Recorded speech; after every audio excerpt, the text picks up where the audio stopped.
Good morning, Africa. Good morning, Nigeria. Good morning, Akwa Ibom State. It's a beautiful Monday morning to rise and shine wherever you are. This is Rise and Shine, and we're coming to you live from Uyo, the capital city of Akwa Ibom State, Nigeria. And my name is Uyai Anekan. Good morning, and thanks for joining us. And I am Francis Oyumaide. Glad to have you join us. It's a beautiful day, beautiful fresh week, and of course, I know that you had an interesting weekend. I like to believe so. But regardless of how your weekend went, you still have another opportunity to work it out and make sure that, by the end of this week, you have another goal ticked off your box. And of course, we'll always encourage you to join us on our socials, all of which you can find on our website, spectrumtvlive.ng, to be part of the conversations. And this is Talking Nigeria, and not just Nigeria, taking you around Africa and the world at large, because here on Rise and Shine, we'll definitely touch across borders. Of course, speaking about touching across board, there's a lot of stories we'll be looking at this morning. We are seeing the intention of the federal government to spend about 3.27 trillion naira on palliatives. Again, another tranche, of monies slated out. Those are some of the conversations we had this morning. We also see the fact that the military has bombed terrorists and destroyed 6 gun trucks and about 40 motorcycles. The Nigerian military is making some progress with regards clamping down on some of these unscrupulous elements in the society. Stakeholders are lamenting as fuel imports go 843 billion naira. These are really strong conversations we are going to be looking at in-depthly this morning. We also see the fact that the naira is under pressure, of course, as we see Nigeria again seeking to borrow dollar loans from the IMF. These are some of the conversations we'll be having this morning. Of course, aside from that, we also know that today is World Anesthesia Day, and we are going to look at, the whole anesthesia and cancer and issues related to how patients are being treated and the importance of this sector in the medical, subsector, or this subsector rather in the medical sector, and how that affects our lives. And we'll be having an expert join us within the course of Rise and Shine this morning to look into this area. Of course, today is also World Food Day, and hopefully we will also have a nutritionist, join us in the conversation and help us navigate the few things or the things that we need to do just to make sure that we eat healthy. You know that, food is everything. If your body is not, having the balanced diet, the required nutrients, minerals, and all of that, you're definitely not going to function properly. So it's very important that we bring you those tidbits on how to have a healthy diet on a day-to-day basis in order to stay healthy and functional. I like the sound of World Food Day, so we're going to be looking at different information around food. But the most important part with regards to that is make sure that you treat yourself to a special meal, something you don't always eat every day. For instance, if you're from Akwa Ibom State, we would say that ekpan koko, that's a porridge of cocoyam and water yam. It's not prepared every day. It takes quite a hassle to prepare it. So today might be one of those days that you give yourself that as a special meal, or you do asaiwa and all of those. So cut across wherever you are in the country, give yourself a special meal today, and just, to commemorate the World Food Day. But there's a lot of information to look at that. We are looking at the fact that food insecurity and food scarcity is a major problem. I'm sure these are some of the details we'll be looking at. But just to kickstart our conversation this morning, Olubunmi Tunjojo, the Minister of Interior, seems to have, put up a very strong conversation. Remember that he's one of those very active ministers that have come in this administration. He's doing out a lot of bold steps and getting work done. So far, so good. He has cleared over 300,000 plus backlog of passports that were sitting on the tables of, his ministry. And he has said going forward, it's going to take Nigerians just 2 weeks to be able to process and receive their international passports. But Olubunmi Tunjojo is saying he doesn't want to be remembered for easing international passport issuance processes. He's saying that is not how he wants to be remembered. Of course, he was speaking over the weekend when he hosted his friends and old schoolmates at OAU, or Bafemi Awolowo University, Ile-Ife. Now, he said what he wants to be remembered for, rather, is for securing Nigerian borders and enhancing internal security. We've all been clamoring around, all of the good news of, 2 weeks. and you're done with getting your passport. But he says, compared to the things that he really has up his sleeves, passport issuance is the least of them. You know, security within Nigerian borders and enhancing internal security is priority for Olubunmi Tunji-Ojo. Well, security is definitely supposed to be one of the focal areas of this administration. I recall when President Ahmed Bola Tinubu gave the marching orders to the ministers and people who have been appointed in Stubi Cabinet. The 8-point agenda of the renewed hope, according to the president, prioritizes security among other things. And so Tunji-Ojo talking about border security is definitely one area that Nigeria is found wanting. I know that we've had conversations severally across board where Nigerians have lamented the poor security processes, you know, placed at our borders and entry point, which has made it possible for people to move across without necessarily being checked. I mean, looking at the north, Niger, Chad, and other neighboring countries just naturally walking into Nigeria without, you know, being thoroughly checked before being granted access. You're also looking at other bordering communities. You look at the likes of Cross River State with bordering with Cameroon. You look at Akwa Ibom bordering with Cameroon through the waterways.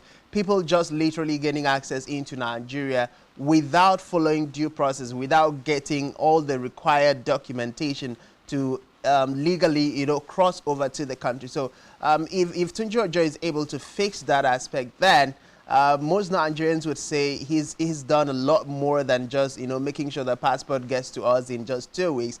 And like I always say, as far as Nigerians are concerned, what Nigerians are more interested in is not the comment, is to see matching words with actions, is to see sustainability, continuation of this policy statement that is being rolled out in terms of the implementation. We can give it to Tunji-Ojo. He made promises when he took over as the minister. Of course, you know, the passport issuance and the delays and the backlog, all of those have been cleared out. But outside of that, the new direction that is giving out, we'd like to see, Nigerians want to see this being followed through. Remember, he's just a few, you know, a month plus on the seat of power. He has a whole 4 years spanning out in front of him. So if he's able to do that and consistently stay on the course, then I think he's going to be remembered as one of the most active ministers. Yes, definitely. He's going to be remembered for one of the very effective ones in, you know, the Bola Ahmed Tinubu cabinet at this time. But then let's move on to our very first flash story this morning. We see the fact that the federal government intends to spend another 3.27 trillion naira on palliatives. Francis, the federal government is about to go borrow another tranche of monies from the World Bank just to be able to cushion the effect of subsidy removal. Having these kinds of conversations with experts will really help us to understand where are we headed as a country. This looks like trouble from day one.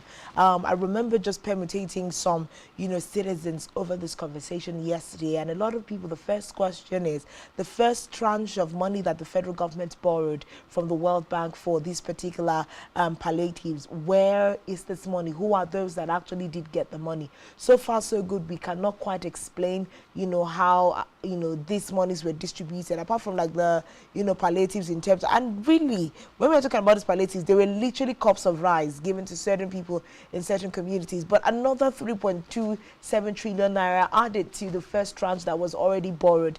This doesn't sound like good news. Palliative has been a very big problem, and one of the calls Nigerians, technocrats, philanthropies, politicians, activists were calling for.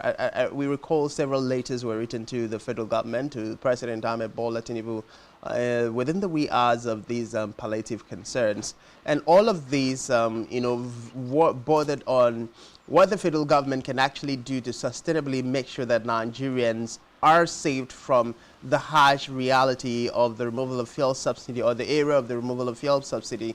But of course, we saw the federal government, you know, going against every possible advice that was given by these technocrats and great sons and daughters of this country to deciding on what to do. And the resultant effect is the fact that the 2 billion naira initial, you know, loan granted to the state government, and whatever the state government added as their own part of the augmentation to provide palliative, did not go a long way to ameliorating the sufferings of Nigerians. Most communities would tell you the poorest of the poor have not seen the palliative. There are communities where people have hijacked the palliative. Community leaders have hijacked the palliative. There are states in this country where government officials have been arrested and prosecuted for stealing the same palliative that was meant for the poorest of the poor. So when you look at the data arising from the respective states of the Federation, and then you look at the number of the poorest of the poor in Nigeria who could have been able to access the palliative, you would see that the palliative move of the federal government has already failed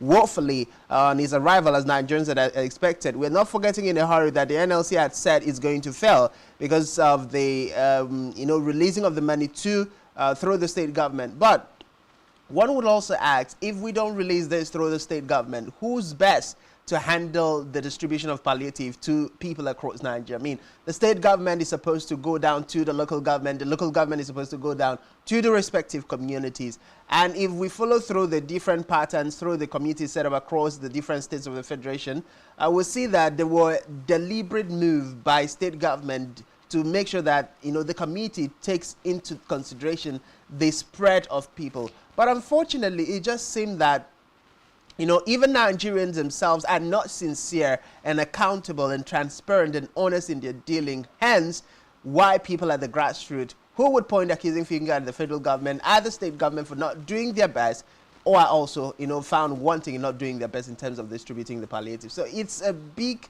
concern. Why can't we get to a point in Nigeria where the federal government, led by Ahmed Bola Tinubu, prioritizes sustainable plans instead of giving people some cups of rice, borrowing millions to give some cups of rice to a few people, and then still having these millions end up in the hands of politicians and people in position of authority, government workers? Why can't we look at plans, implementing strategies that have been proposed for the federal government that will help teach Nigerians how to fish? And we can look back a year after now, 2 years after now, to see these were the result of the palliative that were given to Nigerians. Very strong conversation. We're looking at the fact that at the end of the day, the federal government is going to be spending about 3.27 trillion naira on palliatives to cushion fuel subsidy removal. Now, of course, we see the fact that these palliatives and loans were meant to cushion the effects of the economic hardships on Nigerians and businesses following the removal of subsidies. Of course, we saw the fact that it caused consumer prices to skyrocket, and we are hitting an all-time inflation across all sectors. It's affecting manufacturing in a very, very strong way in the country. But we see that palliatives have so far included 100 billion naira to acquire 3,000 units of 20-seater CNG fueled buses. Of course, the thorough implementation of these particular palliative is yet to hit the streets of Nigerian cities. We also see that 200 billion naira was set aside to boost agriculture and production, 75 billion for manufacturers, 125 billion naira for micro, small and medium-sized enterprises, and the informal sector was to get about 185 billion naira as palliatives for states. 1 trillion naira is to be spent on student loans and other programs. So far, so good.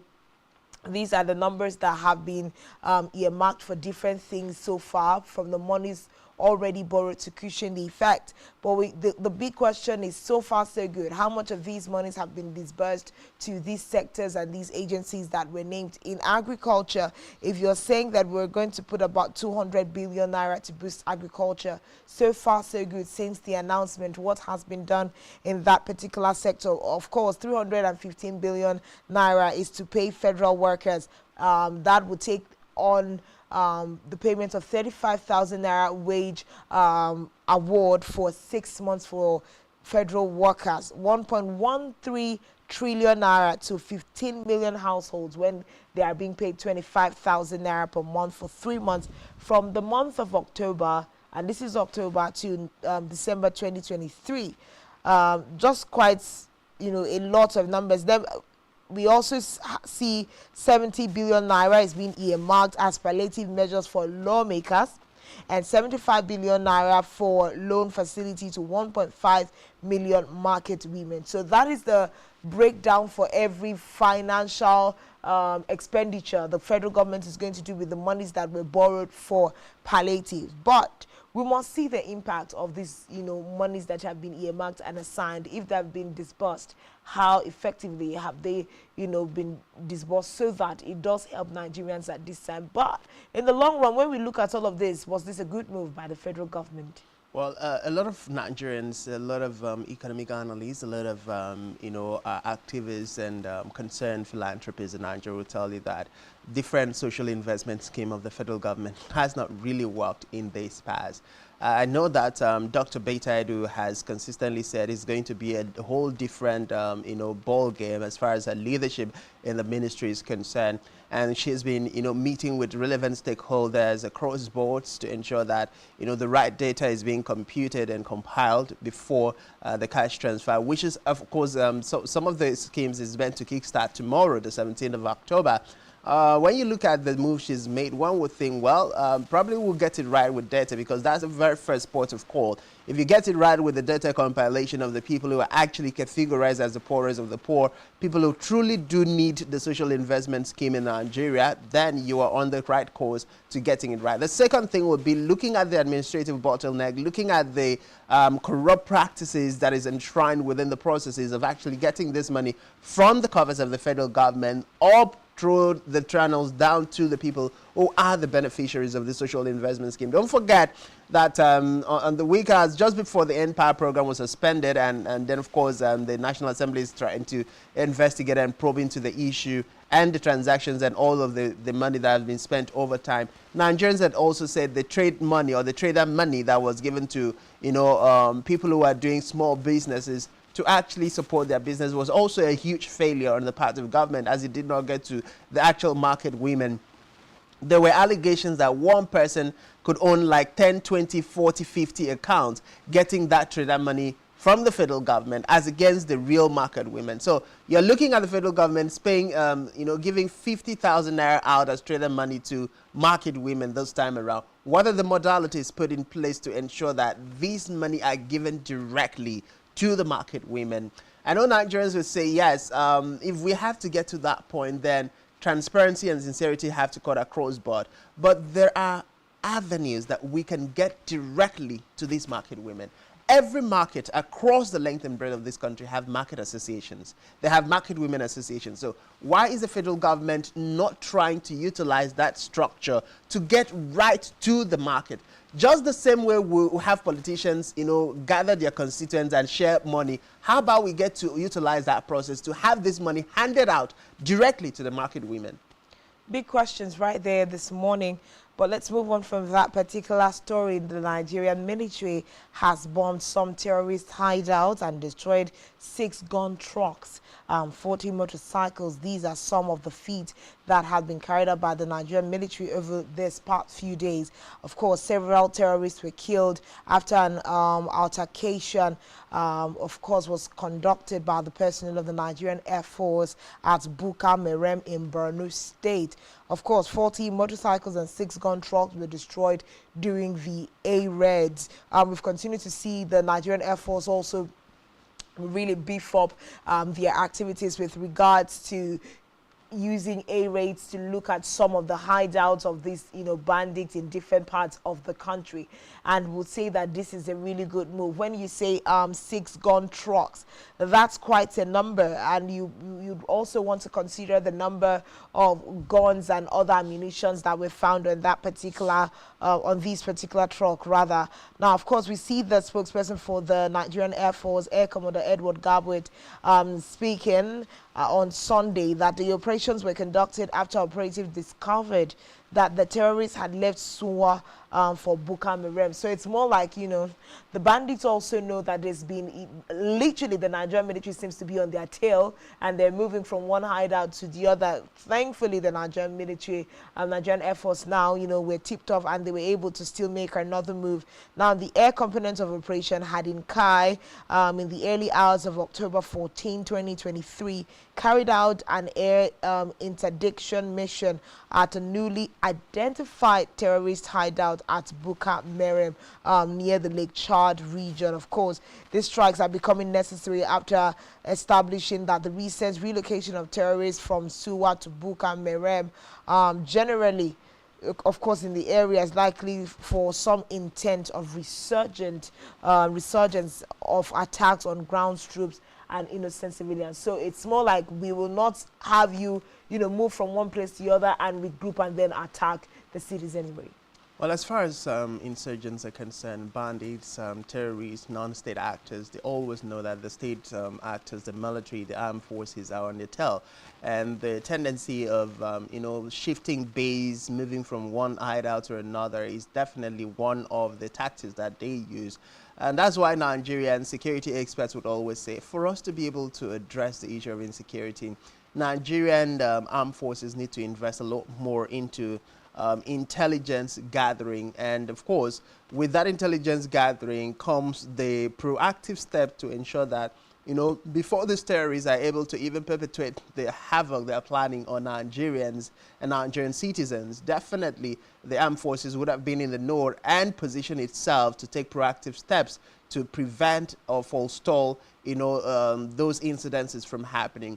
The Nigerian people commend the Nigerian armed forces. I mean, these are the kinds of conversations, these are the kinds of stories, these are the kinds of, actions Nigerians want to see. The more onslaught we see from the Nigerian military against insurgents, the more gunboats or gun trucks are being destroyed, the more logistical machineries are being destroyed, the better it is for Nigerians, the better it is for the Nigerian armed forces. Because we know that these people also operate in communities where you can't go with vehicles most times. So it's motorcycles that they use to gain access. And as long as those motorcycles get being destroyed, as long as those motorcycles, their gun ammunition storage gets being destroyed, they'll definitely get to a point where they can no longer fight back. Because what gives them power is the ammunition. What gives them power is the logistic. When you take those things, I like to preempt what Nigerian security personnel will say, or the security expert will say. For every gun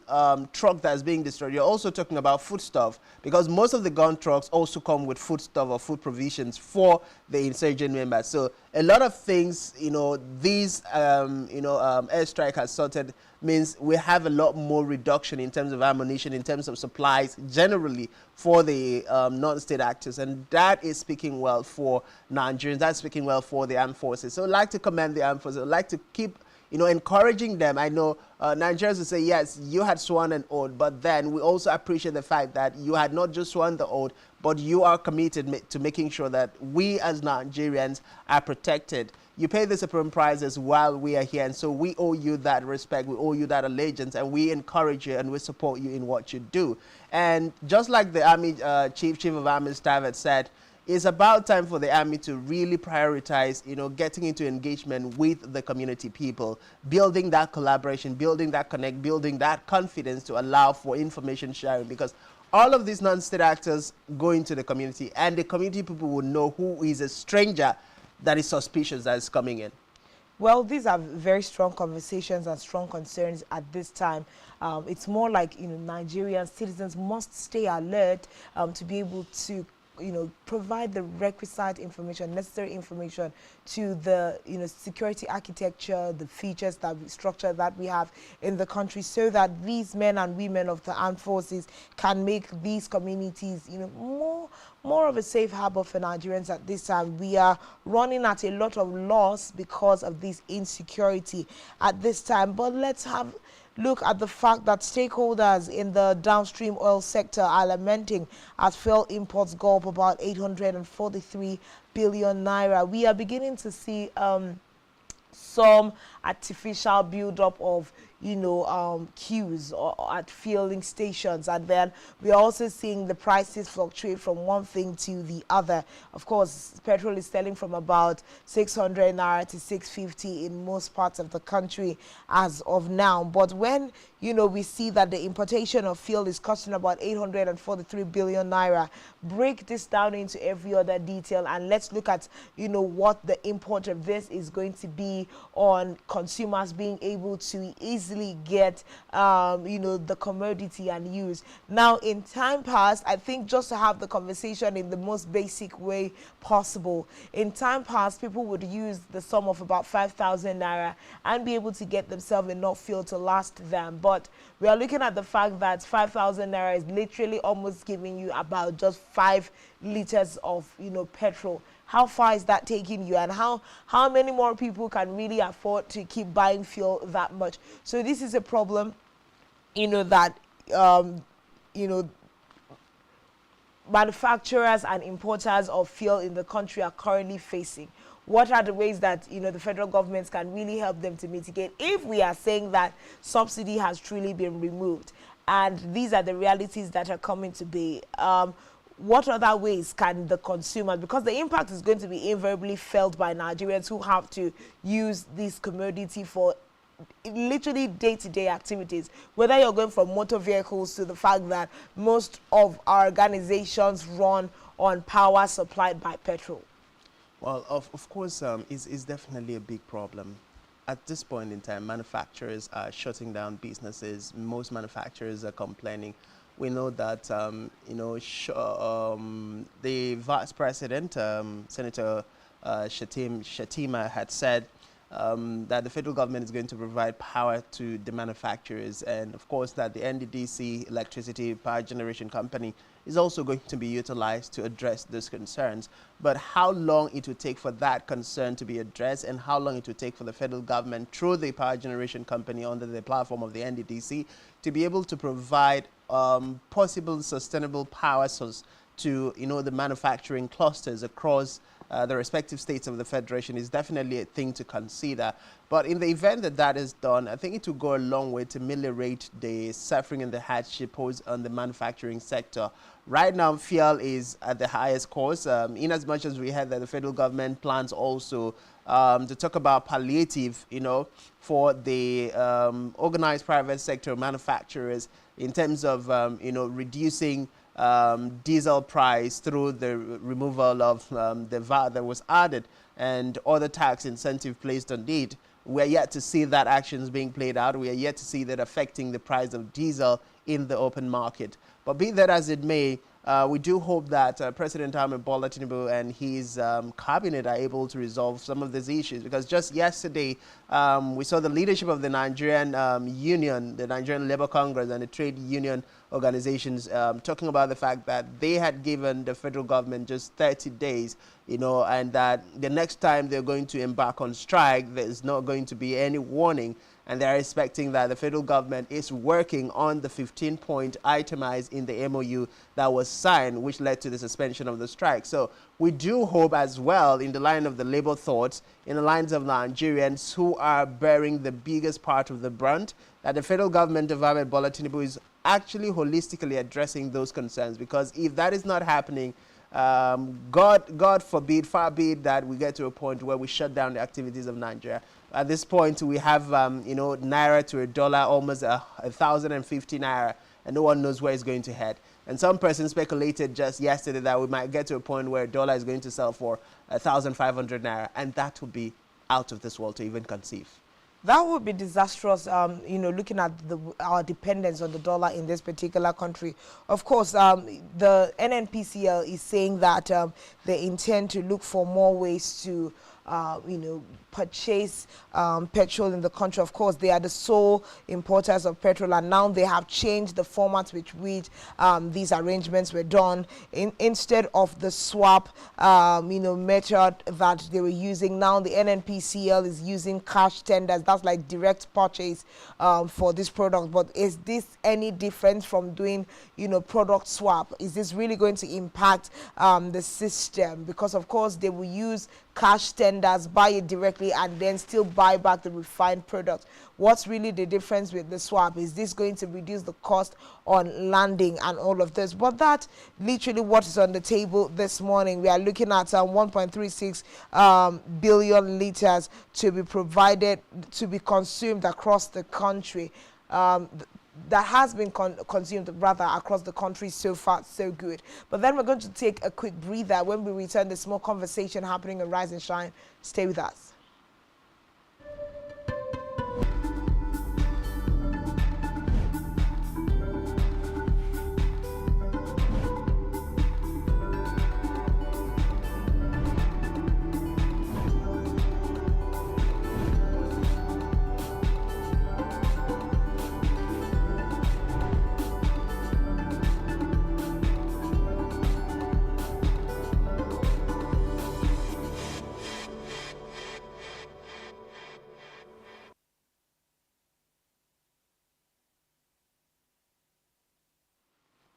Glad to welcome you back. This is Rise and Shine, and we're coming to you live from the very beautiful city of York, Ibom State. Of course, on Rise and Shine, we're always here to talk Nigeria, and we'll encourage you to join the conversations via the phone lines, which of course is already on your screen to give you voice to the different issues that we've brought to you this morning. Of course, you can also connect us on socials at spectrumtvlive.ng to also leave your comments through the different channels. Of course, on WhatsApp is also very much available, and we can connect you on any of these channels made available.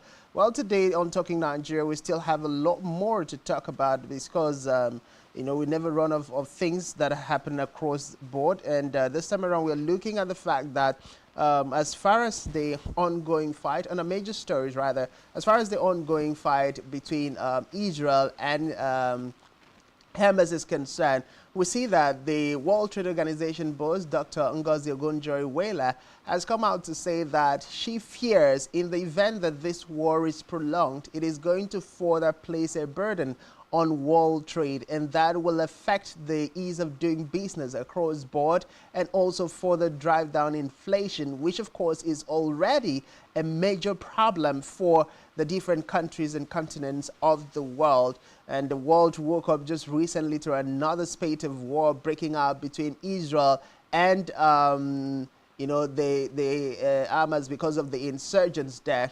I know that within the course of the week, there have been a different narrative. We saw that Israel was telling the people of Gaza to actually relocate from their locations and move south to ensure that, you know, the onslaught on the insurgents are being holistically addressed. But concerns have risen across boards, and questions are being asked also across board on the way forward in terms of the battle between Israel. And of course, a lot of concerns have also been raised in terms of humanitarian crisis because Israel has laid a siege, not allowing water, not allowing food, not allowing the essentials that people need to survive on to actually get into Gaza. And that is one of the biggest concerns of, you know, different heads of government across board. But we see that within the course of the week also, Egypt has offered to mediate in the problem between, you know, Israel and Gaza as a way of making sure that this does not, you know, get escalated past what it is. The United Nations described Gaza as being, you know, thrown into the abyss or pushed towards the abyss because of the bombardment. And so far, more than 3,000 people have already died on both sides. This is another grave concern, just at a point where the world is still grappling with the aftermath effect of what is happening, you know, in the space between the war in Russia and Ukraine, the war ongoing between Russia and Ukraine, the number of lives that have been wasted, the infrastructural destruction that has happened, the humanitarian crisis. We're talking about the fact that Ukraine had pulled out of the grain deal. Russia rather has pulled out of the grain deal. We're talking about the fact that, you know, food prices are soaring across, but we're talking about the fact that inflation is also a major challenge. Just last week we saw the Russian government trying to make a move to stabilize its currency, the ruble. All of these concerns what was raised by Ngozi Okonjo-Iweala. And, you know, it's about time we pause and take some stocks and inventories of war. Do we really need countries to be at war? Can't countries actually get to a point where we dialogue rather than take to violence? Because if you're looking at within just a period of less than 7 days, you know, the war between the Hamas and Israel, thousands of lives, and you can literally pick the picture of, you know, the countless souls lying streets. This is a problem, and there's a lot of fears building up in the world right now, because, I mean, we've been barely able to have the conversation around the Russian-Ukraine war seeing an end, and then we know the import of Israel being, as becoming a battlefield. It's usually not the best, sight to behold. And then let's not also forget that there are eruptions of different kinds of contentions all over Africa, different issues. So it seems like the nations, seem to be boiling up at the same time. And people are just looking for ways to settle, like you said, asking everyone from Gaza to move up so that they can, in a capital kind of way, address the issue with the Hamas, group that has attacked Israel. This is a major problem. Experts are having a lot to say with regards to this particular situation, but we do hope that dialogue and negotiations will work so that everyone will be able in no time to down their ammunition. But that's like an update for what is happening between Israel and Hamas at the moment. Most of the citizens have been asked to move out of the Gaza region so that civilians are not caught in the web of the attacks that have been uprising in the city. Of course, the death toll is actually rising as we currently speak. But then we're going to move up to another story this morning. We're looking at the fact that the Naira seems to be under pressure, says the IMF. Of course, just last week it was reported that the Naira stands at #1 as the worst performing currency on the African continent at this time, at about 1,050, selling per dollar. That is a really serious risk, and it is affecting the rate of inflation that we are having in the country. But we are seeing that the Naira is constantly being devaluated, and this is having a gross impact on the economy of the country and every other subsector. That, of course, every sector does lean on currency to be able to transact at any level, and this is a big problem. Of course, we see the International Monetary Fund saying the Naira is currently under pressure and Nigeria is free to seek loan from the fund to stabilize the currency if it considers this a good option. Francis, this Washington-based bank lender, telling Nigeria that they are free to come borrow some more money and add to the ones that we've already borrowed, just to be able to stabilize our economy. Is this, good advice given to Nigeria by the IMF? We need to be able to, evaluate our debt burden and our debt record. So far, so good. How is Nigeria even doing with remittances of the debts already accrued, by the World Bank and or the IMF? When we go, saying, I know that there's been recent conversations where we say, oh no, Nigeria is not currently standing at a risk because we are still within our borrowing window for, nations of the world. So it's more like, since we have not yet tipped it off to the other side where we have elapsed our borrowing window, we can keep borrowing. Now the IMF is saying, yes, the Naira is being devalued. If the Nigerian government feels, it's okay, they can come borrow some more money to stabilize the economy. But I feel like it is giving someone sugar to chew on instead of allowing them to feel the very bitter taste in their mouth in order to look for ways to mitigate against the problem that they're facing. Why doesn't Nigeria find a way to make sure that they can think through the processes that can make Nigeria, the Naira rather, to regain strength again and compete favorably against all currencies in the world? Well, it's a very big question you've just posed there, and economists, analysts will say, rather than Nigeria go borrowing, it's about time. I think we talked to Abel Udi, the chartered accountant, of course, a banker, who told us it's about time for Nigeria to prioritize importation, exportation.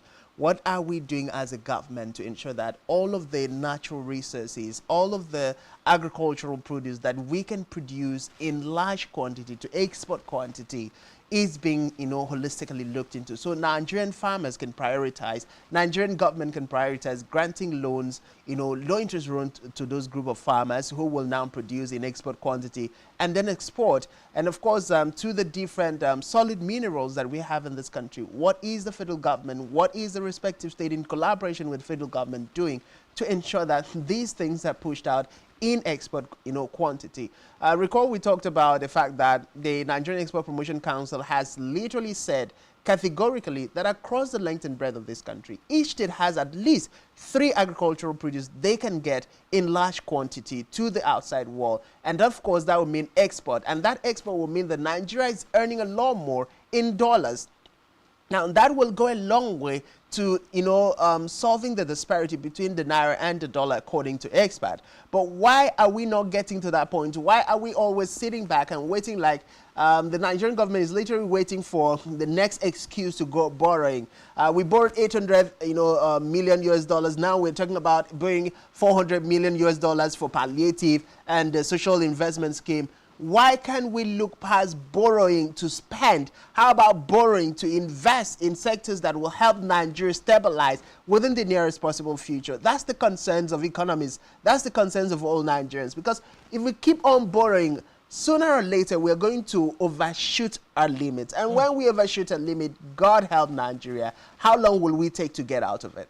Well, that's a big question of how long we're going to get, to take to get out of it. But it looks like we have used borrowing to, quite cushion the pain of what we are going through in the country. We do hope that, the administration of President Bola Ahmed Tinubu does understand exactly what they're doing, especially where the economy and the naira is concerned. Let us see a time in this country that, a president sits and we are able to get our hands on deck with regards to the economy. Well, there's a lot more stories coming up at this time. We're just going to head straight to the front pages of our national dailies where we bring you information.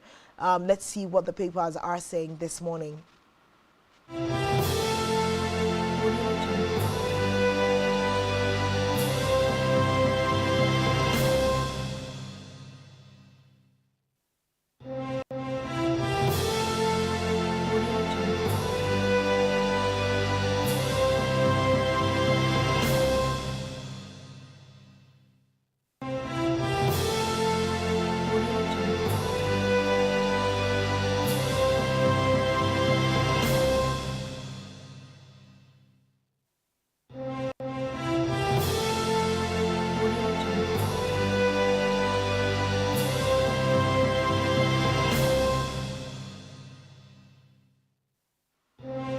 Thanks for staying tuned. Of course, this is still Rise and Shine, and now we're heading straight to Daily Spotlight, where we look at the front pages of our national dailies and let's see the plethora of stories that are making the round. What is developing on some of the stories that we have in the country? The first stop will be the Nigerian Tribune this morning. The very big story there, of course, November 11 cometh.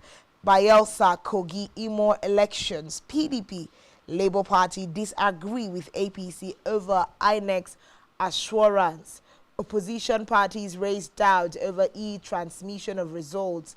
We are still traumatized by February poll experience, says LP. Trust INEC at your own peril. Okorie Abga one candidate.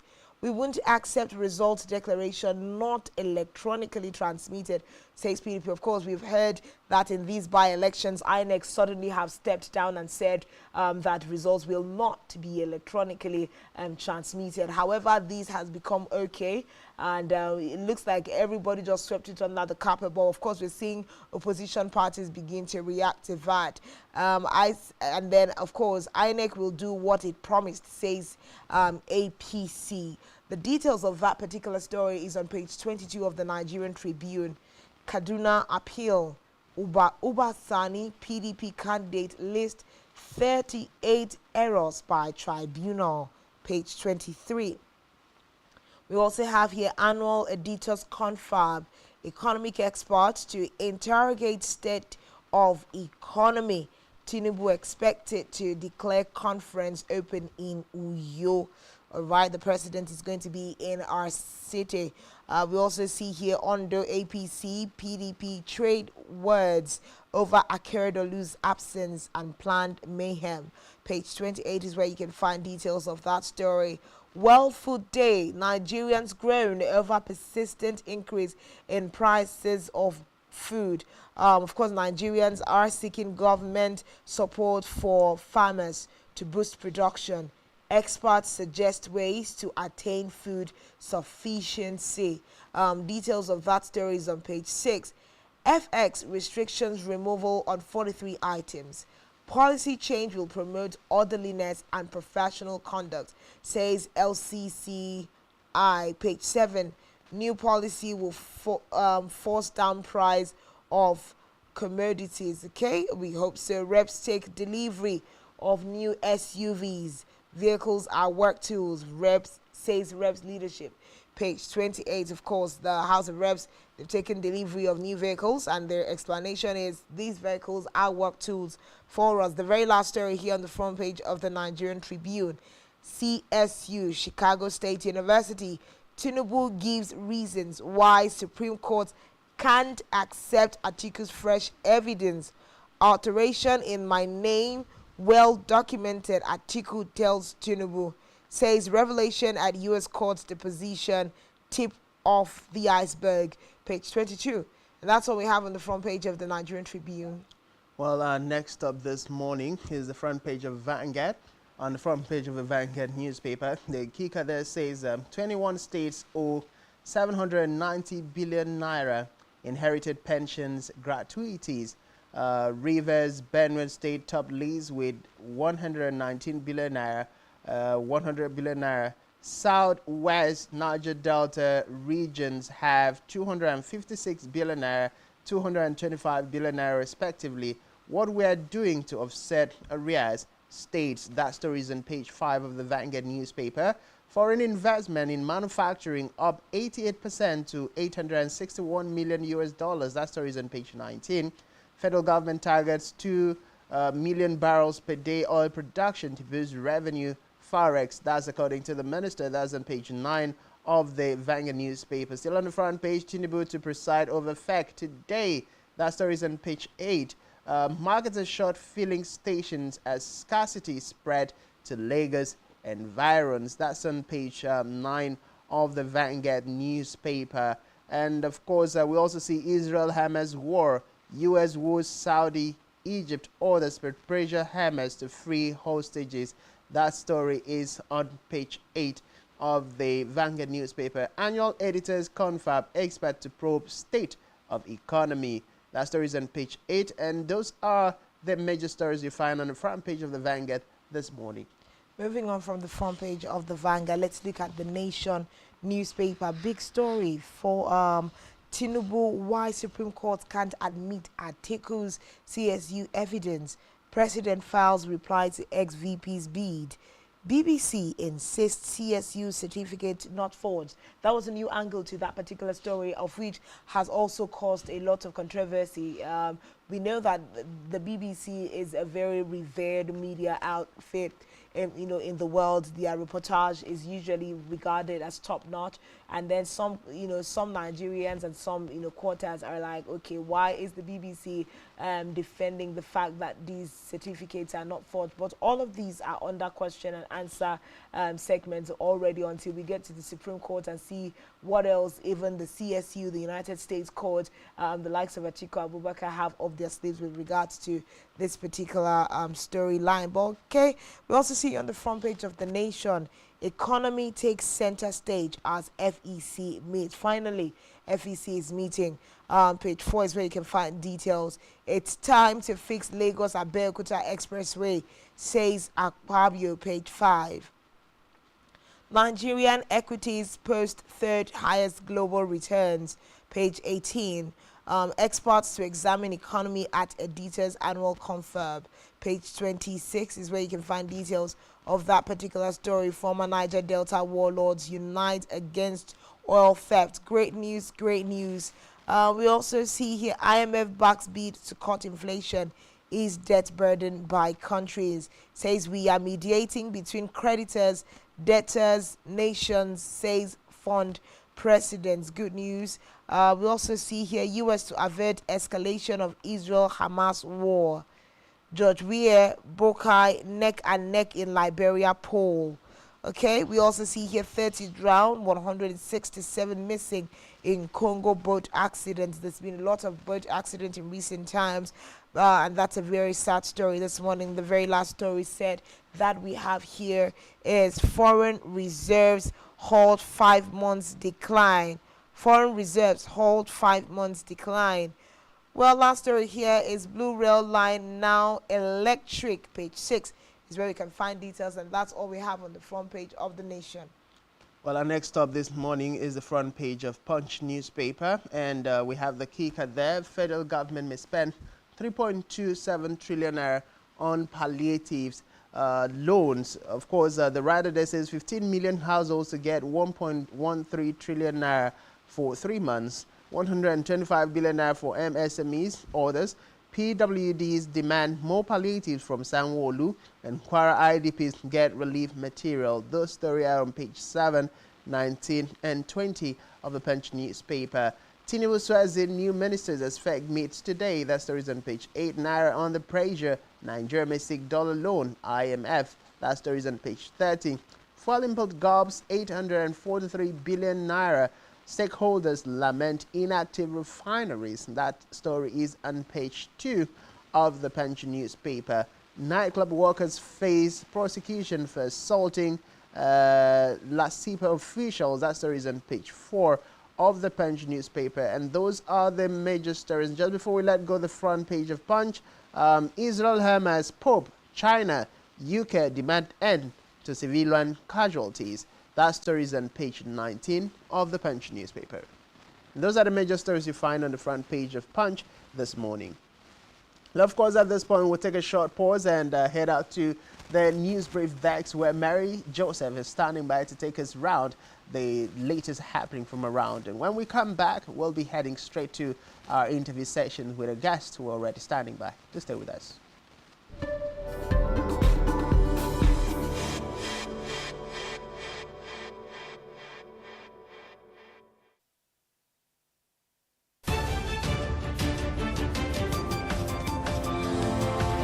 Every day marks a day of significance. That in view of the apology tendered by this former minister who had earlier been cleared by this August Assembly, as we face critical issues, developments and events which shape our social and political landscape here in Nigeria and beyond. Political Spectrum is a program specially designed to help make sense of all the moving parts of developments and occurrences in our nation's polity and political economy. There is nothing wrong with Nigeria, but there's everything wrong. The educational history of public figures holds significance beyond mere biographical details.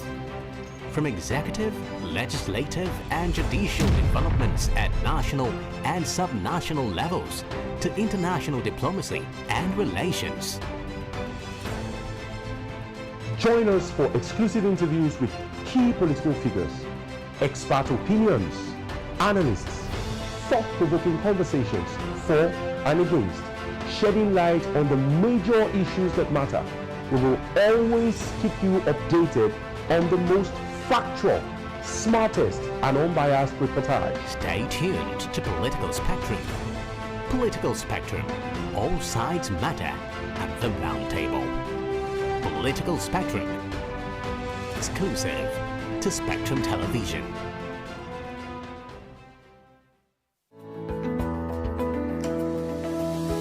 Business exists only to meet the needs of the people.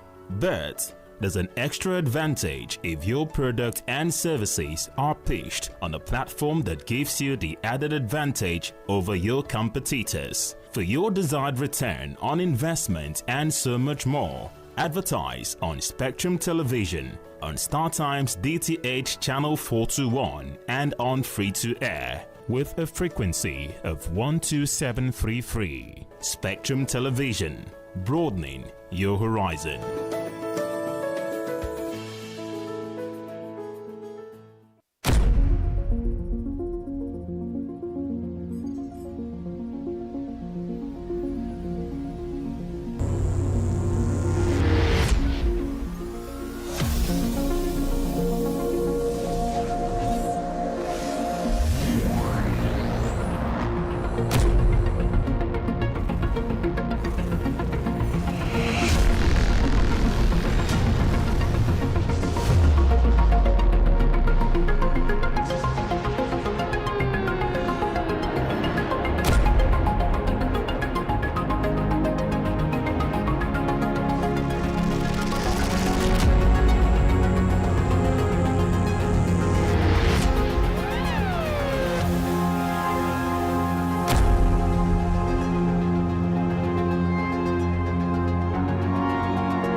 government, Secretary General, delegates. This was the Lagos Nigerian for Spectrum TV to recover 40 lives in Secretary County.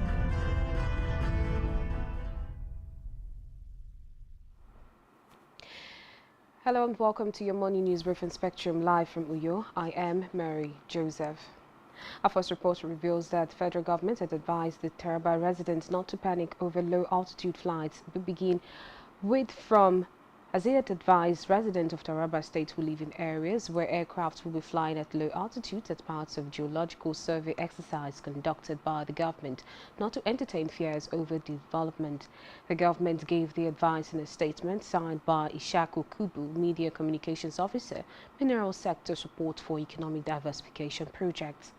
Reports say the exercise scheduled to begin this week is in continuation of the federal government's quest to improve the availability of geological information and data to enhance the diversification of the economy.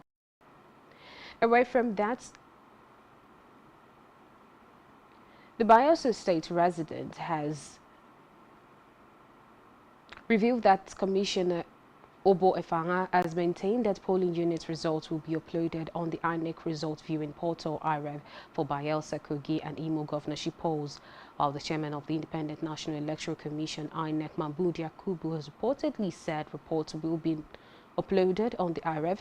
Efanga maintained that the electoral body will be deploying it for the off-season elections billed for November 11, 2023. And back here, Akwa Ibom State Governor Pastor Umoino has urged state citizens in top echelon of the military and other federal government agencies to identify with their home state to familiarize themselves with governance and development needs of the people. The governor, who stated this when he treated the Chief of Army Staff Lieutenant General Tarid Lagbaja and his entourage to a state banquet at Government House Uyo, reiterated his commitment to the participation by well-meaning and indigenous of Akwa Ibom State, who initiates a periodic convergence of such indigents for the purposes of uniting and moving the state forward. We head straight now to the foreign scene, where French President Emmanuel Macron has warned his Iranian counterpart Ibrahim Raisi against any escalation of extension of his conflict between Israel and Hamas. Macron particularly cautioned against any overflow of the conflict into Lebanon during a phone call with the Iranian President. Macron also reiterated the need for all to unequivocally condemn the terrorist attacks perpetrated by Hamas in Israel and Israel's right to defend itself, as well as to eliminate the terrorist groups that have struck at its population. And finally, for this morning in sport, Spain clinched their place at Euro 2024 after a 1-0 win away to Norway, also sending Scotland through from Group A as Turkey joined the growing ranks of qualifiers. Barcelona midfielder Gavi scored the only goal early in the second half in Oslo, bouncing a shot into the corner to help Spain qualify for next year's finals in Germany with 2 games to spare. They moved top of the Group A on goal difference, but the result ensured Scotland punched their tickets to the tournament as well, with Norway 5 points adrift going into their last match next month. We'll have details of this and many more in our news at 12. I am Mary Joseph. Let's get back to Rise & Channel, where we have Francis and Uyai on standby. Do have a wonderful morning. Government, Secretary General, delegates. This was the Lagos Nigerian for Spectrum TV to recover 40 lives in Secretary County.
Spectrum TV, broadening your horizon.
One truth not often told is about the transformation that Africa has undergone in recent decades. Africa is shaping its own destiny and should be referred to as the African opportunity. On Spotlight Africa, we paint the African picture the African way, laced with truth, detail, and the color of the African continent. Join Uyai Anyekan every Tuesday and Thursdays at 4:30 p.m. Spotlight Africa, telling the African story. Business exists only to meet the needs of the people, but there's an extra advantage if your product and services are pitched on a platform that gives you the added advantage over your competitors. For your desired return on investment and so much more, advertise on Spectrum Television, on StarTimes DTH Channel 421 and on free-to-air with a frequency of 12733. Spectrum Television, broadening your horizon.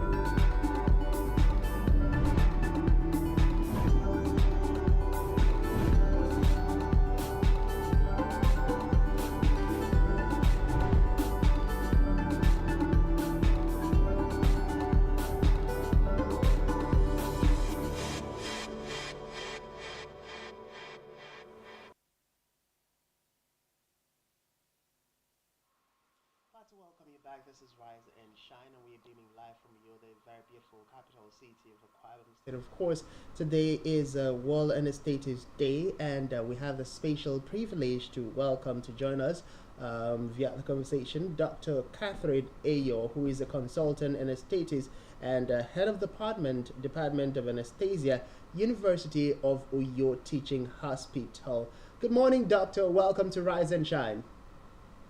Good morning. And thank you for having me on your program. Hello, good morning, Doctor. Good morning, and thank you for having me on your program. All right, glad to have you join us. My partner, Anyekan, is here. Good morning, ma'am. Really good to have you on Rise and Shine. Yes, ma'am. Good morning, good morning. Happy International Day of Anesthesia. I know that sometimes... Thank you so much. Yes. It's sometimes hard to pronounce the word. And we know that anesthetic, personnel are quite rare in the country. We don't have so much of you in our hospitals. And I think that is a problem. I know that that's one of the, issues we'll trash out this morning. But what does today holistically mean for your line of profession, Doctor? All right. So today, anesthesiologists all over the world celebrate World Anesthesia Day. What it actually means for us is that it's a day that there was a very, very successful public demonstration of the effects of anesthesia. Subsequently, there were many trials and failures, but on this day, there was a successful public demonstration of anesthesia. And this took place in 1846 in Boston, Massachusetts, at the Massachusetts General Hospital. This was done by William T. Morton Green. So since then, we have been celebrating World Anesthesia Day on this day, to remember what William Morton did for us in 1846. Okay. So just not to assume that we know that everybody knows what anesthesia means and what anesthesia is used for. We'd like for you to educate our viewers just a little bit more. What does this mean and what kind of impact does it have, on clinical sciences? Okay, so actually what anesthesia is, it's both a science and an art. Wow.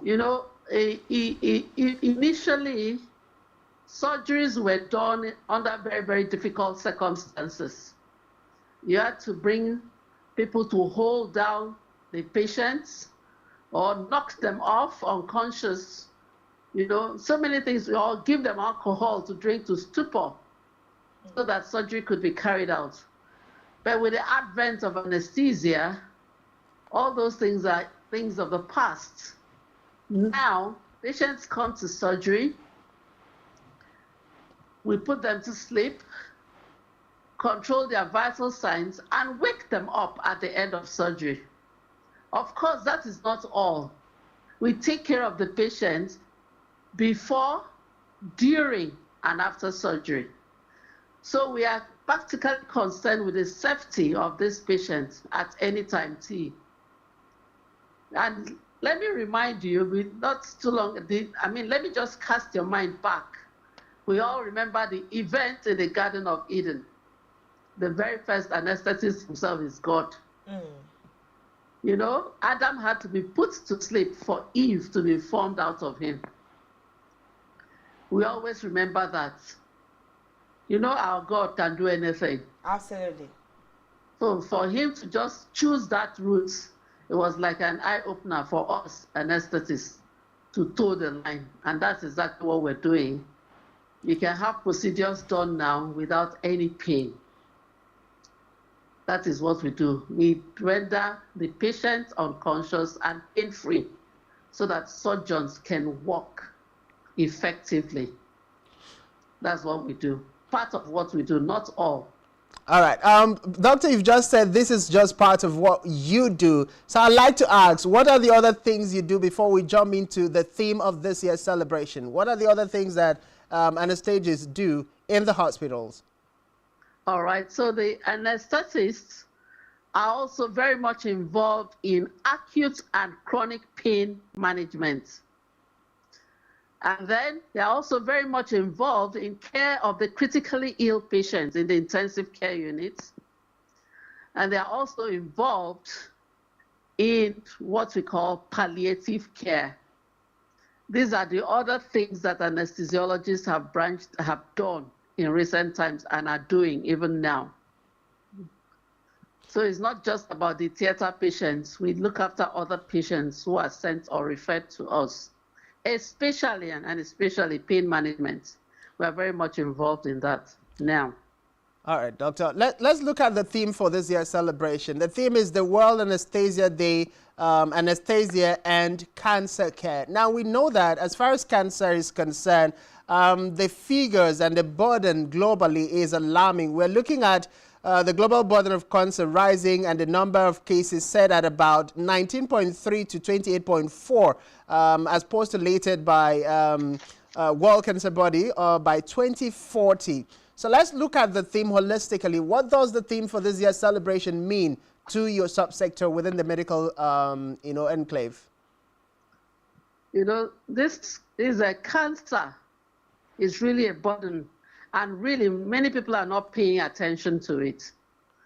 So what we're trying to do is to remind us that this burden of cancer is with us, and that we need to take steps to prevent where possible, treat where possible, and make life and improve quality of life for those who are living or suffering from this disease. You know, cancer most often, when caught early, can be very easy, can be treated.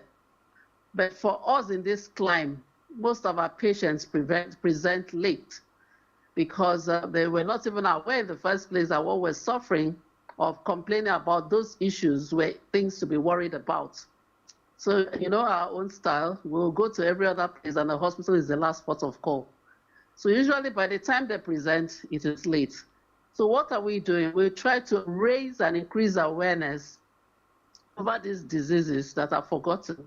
And by so doing, maybe get governmental agencies and NGOs and others to be interested in cancer care and probably increase funding for it. There is no special, most people don't have any special fund for cancer.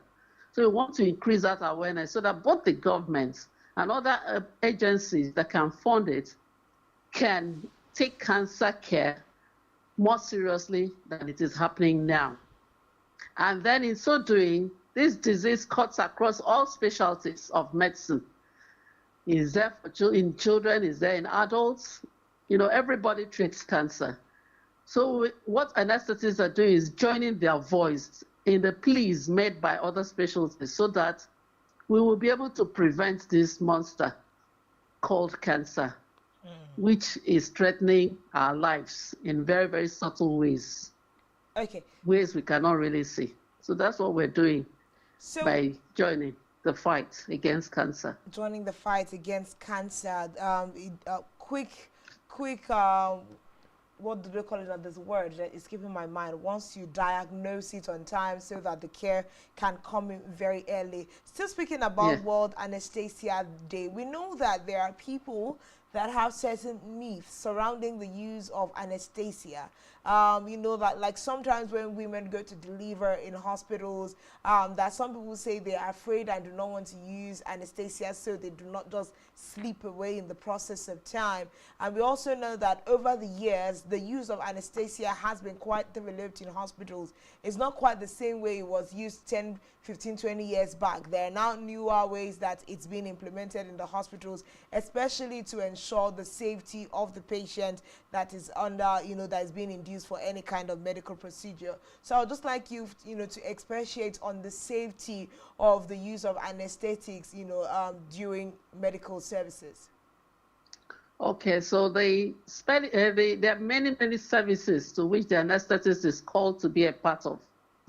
Let me start with the procedural ones, like diagnostic procedures. You know, if you want to do some special, there are some endoscopies, MRIs, that cannot be done except the anesthetist is there to give some kind of sedation and monitor the patient. So we're involved in that.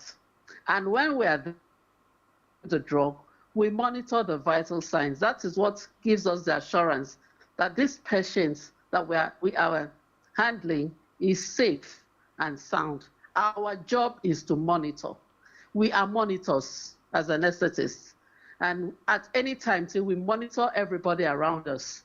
When in theater, we monitor the surgeons, the nurses, whoever comes into the theater. When we are, and the patient in particular, when we're out of theater, like we do procedures outside the theater, we also monitor those doing the procedure as well as the patient. So we do that because safety is our watchword. And then there was a time the only anesthesia available for everybody was general anesthesia. And then, even though there were inroads into regional and local anesthesia, so for the obstetric patient, that's a pregnant woman, we're losing some of them at some time to general anesthesia because of the changes, physiological changes that come when a woman becomes pregnant. She's not sick. It's just that these changes happen because she is carrying another person within her. So we found out that giving general anesthesia to this group of people was becoming very dangerous. So we started, the regional anesthesia that was done once in a while now became routine. because we found out that using regional anesthesia made them safer and less likely to develop complications. And so we have taken that to the step where we now provide even pain relief in labor through the regional routes, giving them regional injections through the spine to give them pain relief even during normal labor. And some people come and request for it. We also take that and give them the same regional for deliveries by cesarean sections. So it is safer for them, and for any procedure that is amenable to regional anesthesia, we go for that first. We will not just go for general anesthesia anymore.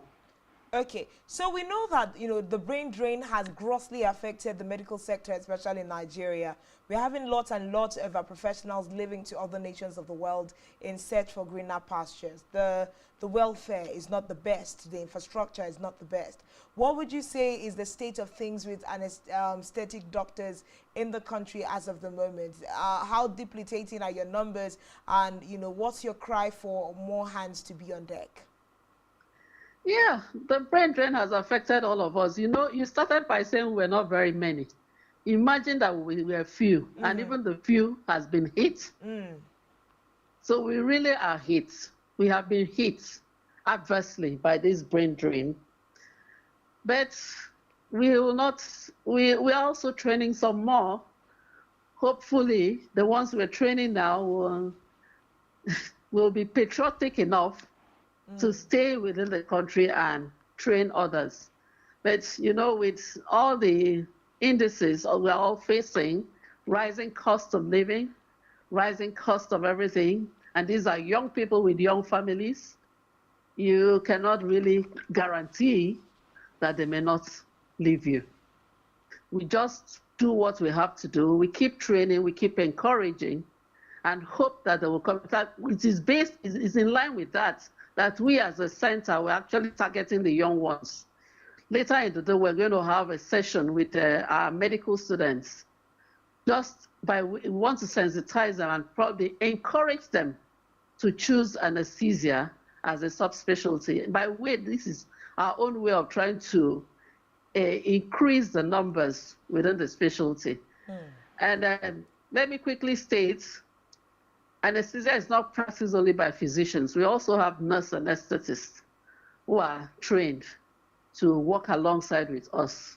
Even in my place of work now, we have nurse anesthetists working with us. So the manpower training is ongoing for both nurses and for doctors, even as I'm talking to you, in an attempt to stem or kind of fill the gaps, missing gaps. Of course, the ones who are training now are not as experienced as those who have left. But with time, they will grow up to be experienced and, help the system to grow. All right, Dr. Catherine, let's look at the theme holistically. The theme for the year bothers about anesthetics and cancer care. So how does this two relate? Yes, the anesthetists are involved in cancer care mainly in three parts.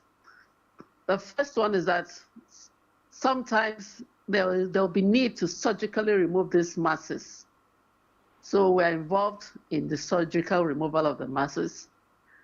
And after that, the patient may require pain management. The anesthetist is involved in pain management for the cancer patients. Cancer most times is largely painless, but when it is complicated, it becomes painful. So the anesthetists are usually called to be part of that management. And sometimes they become critically ill. So when they become critically ill, they are sent to us in the intensive care units, where we hope that whatever we're doing, our interventions will help them to recover and live a better life. The last point of as an anesthetist in cancer patients is palliative care.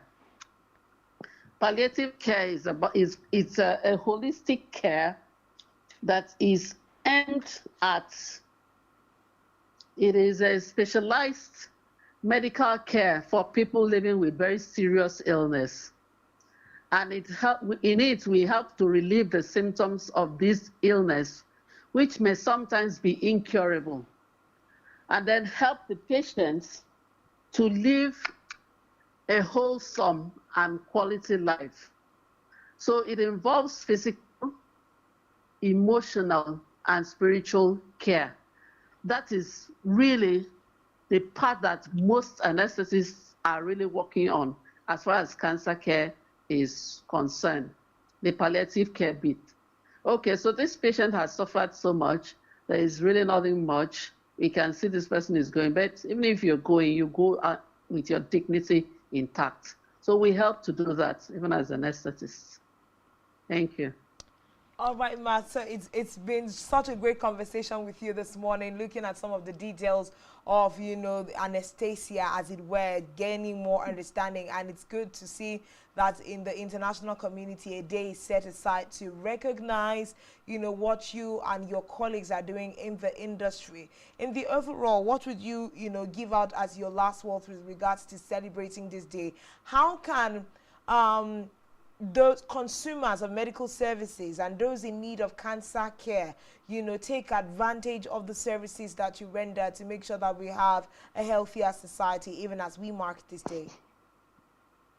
Yeah, thank you for that question. For us, primarily in the third world that we live in, we always preach prevention. So we would like our patients to be screened as at when due. Of course, some groups, like the medical women, carry out screening for breast and cervical cancer every month. And I'm sure, as you're aware, the October is a special month dedicated to cancers. So we want to encourage people to be screened when you are a particular age. Like men from 35 should be screened for 35 years of age, should be screened for prostate cancer. Women, by the time you're 35 and above, should be screened for cervical cancer and breast cancer, especially if you have a family history. So we want to encourage that as a way of preventing.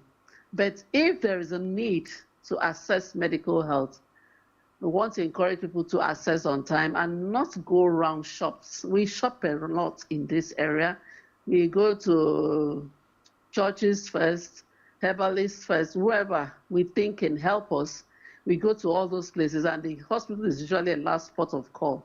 We want to encourage our patients to always seek the help that comes from attending hospitals, so that whatever needs to be nipped in the bud early will be done. This way we'll live a healthier life. And even when these illnesses are discovered, we'll also encourage our patients to allow the doctors or the health workers to do what they need to do to give them a better quality of life. Everything is possible, but the care for cancer is holistic. And I want everybody to take that as a home message. It's not one person's treatment. It's a whole lot of specialists that are usually involved. The real problem with it is that it is capital intensive, and most people can't afford it. That's why we're raising this awareness, so that the government and others will be involved. So with this radio program, I'm sure with your help, we'll be able to create this awareness and get to the government to help in funding patients who are living with cancer. Thank you so much. All right, Doctor, just before we let you go, we are live on Spectrum TV, not the radio this time. I know that we also have an invite to have you on Planet Radio, but you're live on Spectrum TV this time around. But just before we let you go, Doctor, let's look at the spirit of patriotism and the emerging medical practitioners. We know that, yes, brain drain has been a major issue and cause for concern. And we also know that this present administration, there have been a lot of talks towards repositioning the health sector to ensure that, you know, Nigerian brains stay back in Nigeria to help the sector grow. What would be your comment on, you know, what your hospital, for instance, and your organization is doing to inculcate that spirit of patriotism on the minds of these young ones to at least, you know, put in some good years in Nigeria before even attempting to travel outside the shores, as against what is currently happening? Well, we can only just keep encouraging them. Words of encouragement, telling them that, I mean, If they don't stay back to build the system, it will not grow. And then we'll also use the opportunity to tell our funders, like the governments, most of us depend on the government for everything, or other aids or agencies, to increase like equipment and things to work with, so that these people, when they finish with all the skills they've acquired, will have things to work with. You know, better conditions of services in the hospital,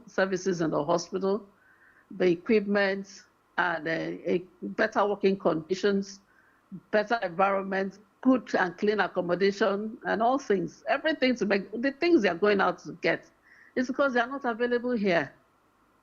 It's so, as far as being patriotic is concerned, we can only just keep talking and preaching that Nigeria will be better and that Nigeria is going to get better.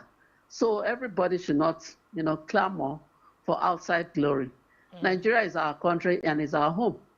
Nobody will build it for us. We have to do it ourselves. So we can only continue to preach. That's all.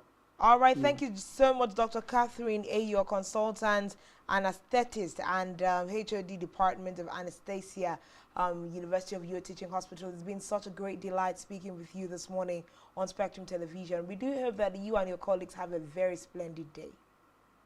Thank you so much for having me on your TV, on your program. Thank you. Thank you so much. It's been a delight talking to you too. Same here. All right, yeah, great conversations. Anastasia, what did you know? What did you not know before now that you had just learned? Of course, I know that one of the evolving parts of anesthesia is the fact that regional anesthetics has become very, very important, where it's not the entire person that is normed during those procedures. You just take the angle, the part of the body that will be worked on, and we can see that medicine is evolving in the country. But as of now, we're going to take a really quick break, and when we return, we will be bringing you the concluding conversation that we have for you on Rise and Shine. Of course, it's a full bouquet of information here on Rise and Shine, so do stay with us.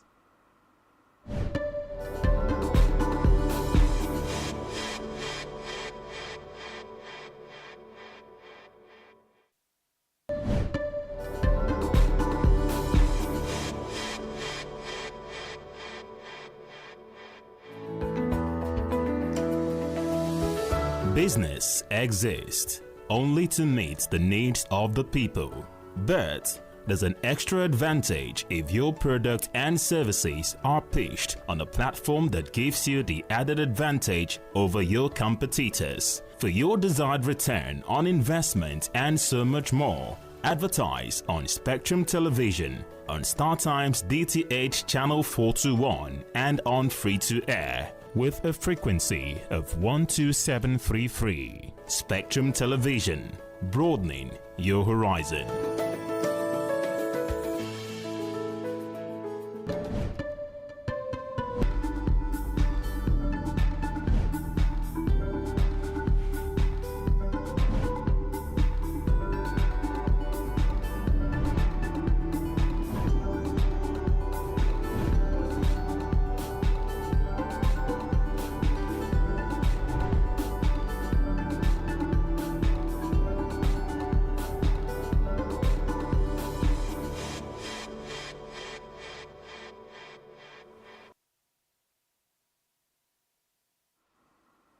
Glad to welcome you back. Of course, still Rise and Shine, and we're coming to live in the very beautiful capital city of Akwa Ibom State. We just had a conversation with Dr. Catherine Ayo from the University of Uyo Teaching Hospital. A lot has been learned this morning about anesthesia and anesthetics and the role they play in our collective health.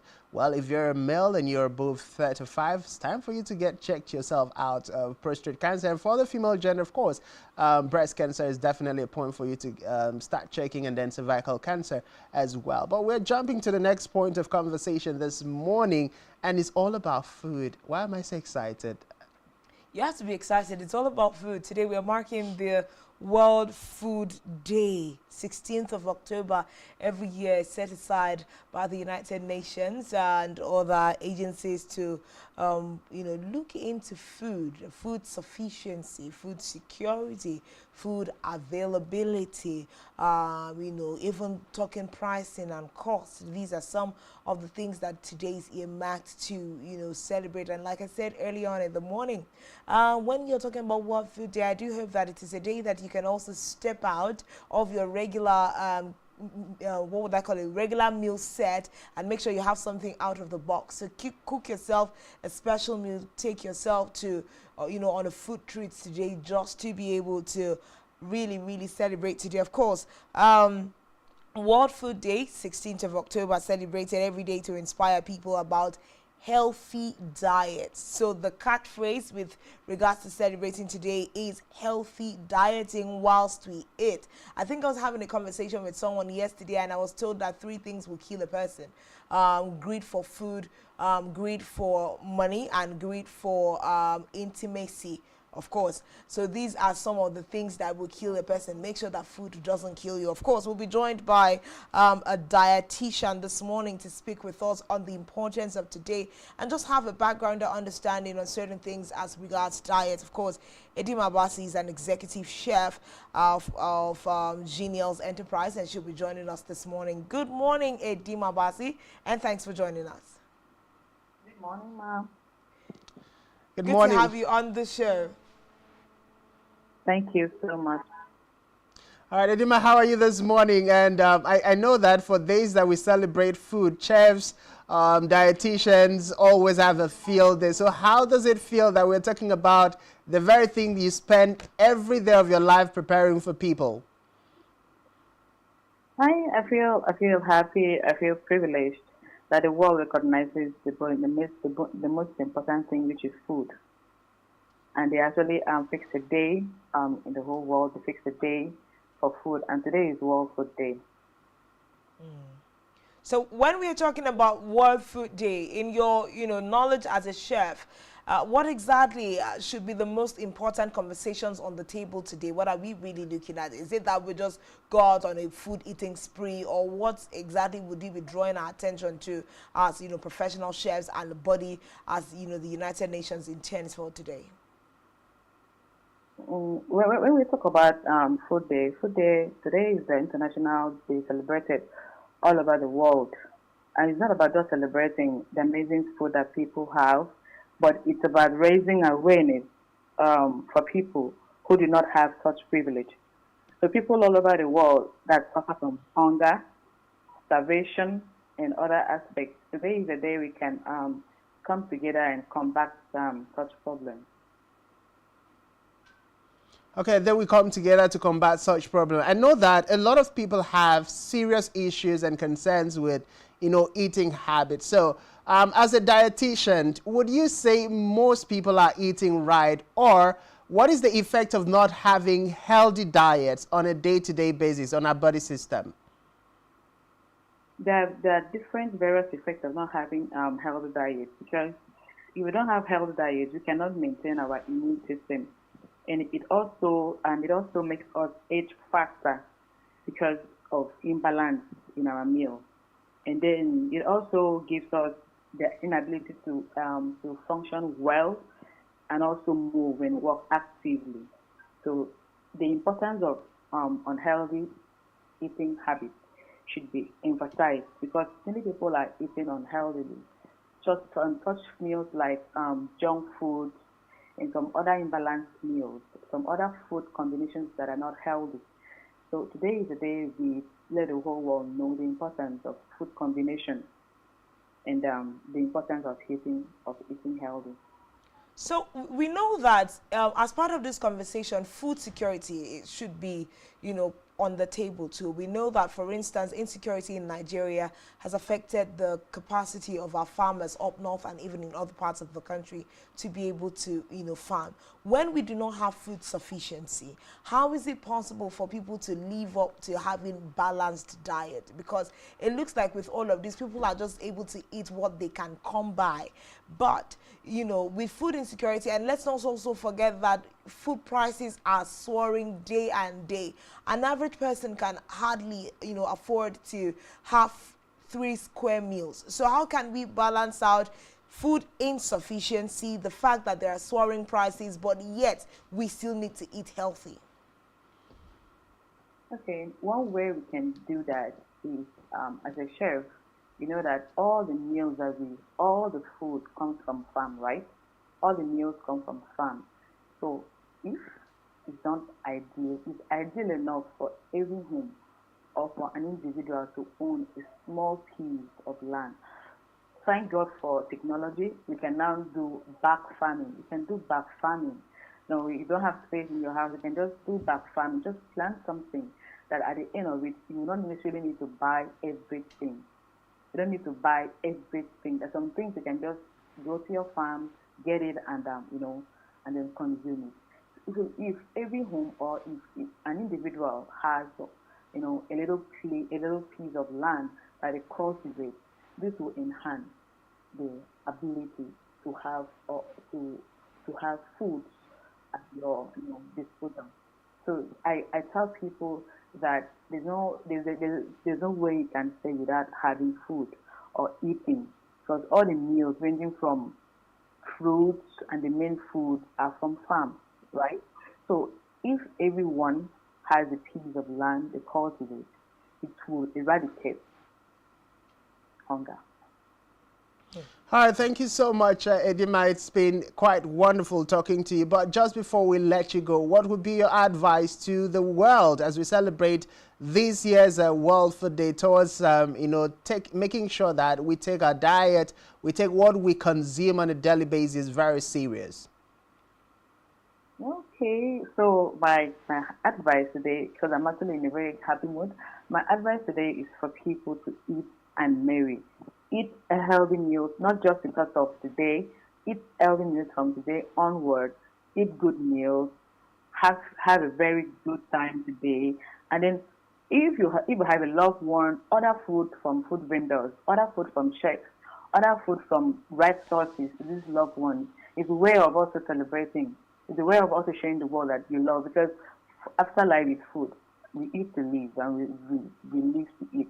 So we have to buy food for people, just order food, and then let the whole world know that you love food, and then let the whole world know that you love people by giving them food. Because you can give someone clothes, and then but then when it comes to food, hunger doesn't actually look at faces. When you are hungry, you don't know anyone at that time. So if you can save a life today by giving food to people, it's very good. It's a very good day to key in, and then let the whole world know your love.